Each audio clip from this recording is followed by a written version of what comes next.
Скандальний угорський прем'єр Орбан прибув до української столиці.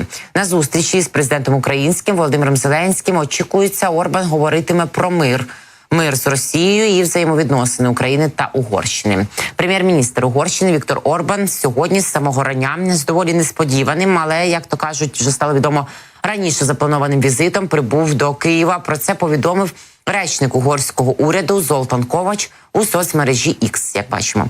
Віктор Орбан прибув сьогодні до Києва вранці, щоб обговорити європейський мир, ось так артикулюють, із президентом Володимиром Зеленським, написав Ковач. Також зазначив, що переговори будуть присвячені можливостям досягнення миру. Цікаво, на яких умовах Угорщина бачить цей мир, а також актуальним питанням угорсько-українських двосторонніх відносин. Водночас столичні канали публікують вже відео, на якому кортеж Віктора Орбана рухається вулицями української столиці. Очевидно, що прямував дещо, м'яко кажучи, проросійський політик на Банкову для зустрічі з президентом Зеленським. Орбан приїхав до України вперше за 12 років. Дещо менше. В самому Києві він не був з 2015-го, а за час повномасштабної війни Орбан не був з візитом в Україні від слова зовсім. Це єдиний, нагадує нам Радіо Свобода, європейський лідер, який тиснув руку Путіну після повномасштабного вторгнення. Не гидував цим, пам'ятаєте? Блокування 50 мільярдів від ЄС для України на саміті взимку – це була саме справа рук Орбана, поки його не попросили вийти в лісок, вийти попити кави. Досі уже рік блокує виділення 500 мільйонів з Європейського фонду миру на зброю для України. І взагалі вважає Орбан, що треба припинити надавати зброю, щоб закінчилася війна. Тож чи змінилося щось? Чи можна говорити про якесь покращення українсько-угорських взаємин? Не факт. Поступка, на яку пішли ми, це обіцянки виконати всі претензії Угорщини щодо нацменшин в Україні. Конфліктувати через це питання країни почали ще з 2017 року, нагадує Радіо Свобода, а 1 липня Угорщина ще й головує в Євросоюзі на півроку. І в Будапешті заявили, що це підстава спілкуватися з Києвом частіше, аби продуктивніше. Бо, як ми говорили минулої години із російським опозиційним журналістом Ігорем Яковенком, що це головування Угорщини, яке триватиме півроку, може запедалювати виділення нам чергової допомоги, наприклад, може встромляти палки в колеса нам Орбан і на нашому євроінтеграційному шляху, який офіційно вже почалися наприкінці червня, нагадаю, офіційно перемовини про безпосередній вступ України та ще Молдови разом із нами до Європейського Союзу. Будемо дивитися, за чиї ворота, чи то пак за свої, але головне, щоб не за путінські грав Орбан під час усього головування Угорщини в ЄС. Чому досі Угорщина в ЄС? Тому що ЄС проходить свій ось такий поступальний шлях до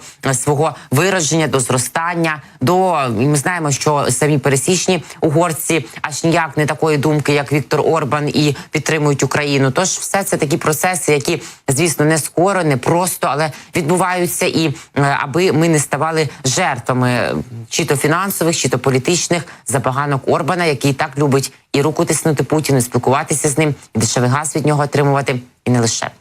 Як нагадує Гардіан, візит Орбана до Києва відбувається в той час, коли Угорщина перебирає на себе головування в ЄС за ротаційним принципом.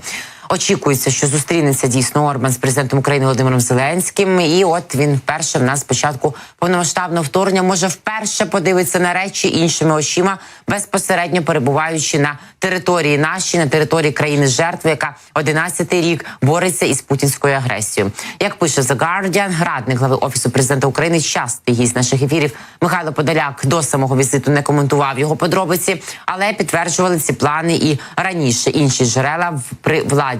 Орбан буде тут, якщо не буде змін в останню хвилину, говорили напередодні, і ось там, бачите, приїхав. Джерело в Будапешті повідомило, що переговори щодо самого візиту були тривалими. Я припускала, що, можливо, коли говорили на саміті ЄС буквально упродовж кількох хвилин Орбан і Зеленський, то, можливо, тоді було вирішено, але теж припускало, що, враховуючи, наскільки дипломатія завжди є довготривалим процесом з різним інструментарієм і важелями, і перемовин, і певного тиску не лише, то ось так, бачимо, що все-таки тривалий і тут був процес. Головною темою нібито стане питання прав угорськомовної меншини в Україні, яка проживає на крайньому заході України поблизу кордону між двома країнами. Передумовою зустрічі було вирішення питання прав громадянства. Протягом останніх тижнів домовленість була досягнута. Вони зможуть оголосити про це як про успіх, повідомило джерело. Джерело в Києві також повідомило виданню The Guardian, що існує невизначеність щодо того, чи їде Орбан до Києва в двосторонній якості, чи як представник ЄС. Очевидно, що існує конфлікт між інтересами ЄС та Будапешта, сказав неназваний співрозмовник. Очільник угорського уряду Віктор Орбан напередодні свого візиту до столиці України пообіцяв здійснити перші кроки для досягнення миру в Україні. Таку заяву Орбан зробив в інтерв'ю М1 і цитує це інтерв'ю видання «Індекс». Розмова з прем'єр-міністром Угорщини відбулася ввечері 1 липня напередодні. Він, зокрема, відповів на питання, що може зробити Будапешт під час свого головування в Раді Євросоюзу для припинення війни в Україні. Орбан наголосив, що перші кроки для сприяння миру будуть зроблені вже сьогодні, 2 липня. Бачите, який він оптимістичний. Цитую: «Якщо ви переглянете завтрашню пресу, ви вже побачите перші кроки», каже очільник угорського уряду. Після чого стало відомо про його візит до Києва, власне. Віктор Орбан також наголосив, що США не можна залишати осторонь, коли йдеться про майбутнє Євросоюзу та про російсько-українську війну. Політик переконаний, що Європейському Союзу доведеться готуватися до ситуації, що рано чи пізно росіяни та американці дійдуть згоди та домовляться один з одним. Бачите, напевно, я думаю, він зараз про Трампа думає. Він же ж любить і кіпарики трамповські одягати, і не лише, і вірить, що Трамп може закінчити війну в Україні за 24 години, і ось ці всі казки. Бачите, він, напевно, теж долучається до цієї когорти стронгменів і фронтменів, які можуть добігти до фінішу навіть раніше, ніж просили. Де тут буде Європа, питає риторично Орбан. Хто представлятиме ваші інтереси, які ваші інтереси? Ось такі питання його турбують напередодні візиту до України. Орбан додає, що угорське головування в ЄС здатне відповісти на ці питання самостійно. Бачимо? Подивимося. Тим часом цікава історія розгортається навколо вимог Угорщини до України щодо нашого вступу до Європейського Союзу. Точніше, це тільки умови щодо розблокування перемовин. Тобто далі може бути ще гірше від ось цього оптимістичного Орбана, який скорше нагадує троянського коня Путіна. Нагадує нам про труднощі, про ті перипетії, які ми мусимо через Угорщину, політтехнолог Тарас Загородній. Основний напрямок – це створення, по суті, сепаратистського анклаву під виглядом національної автономії з особливими правами угорців з перспективою територіальних претензій на все Закарпаття. Одна з вимог, нагадує Загородній, нагадувала я про це минулі години, визнати традиційно угорськими, так би мовити, всі населені пункти Закарпаття, навіть ті, в яких угорці історично ніколи не жили.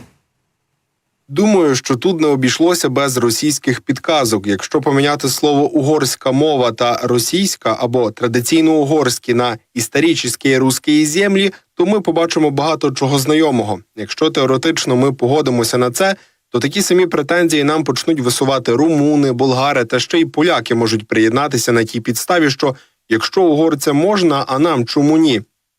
Не виключаю, що і турки приєднаються з питань гагаузів у Бессарабії. Упевнений, що це інструмент дестабілізації нашої країни. І не сумнівайтеся, що росіяни теж на свою користь будуть це використовувати, обґрунтовуючи претензії на наші території.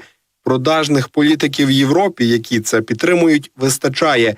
Це ні в якому разі не можна допускати. Ці мають рівний статус у нашій державі. Без винятку.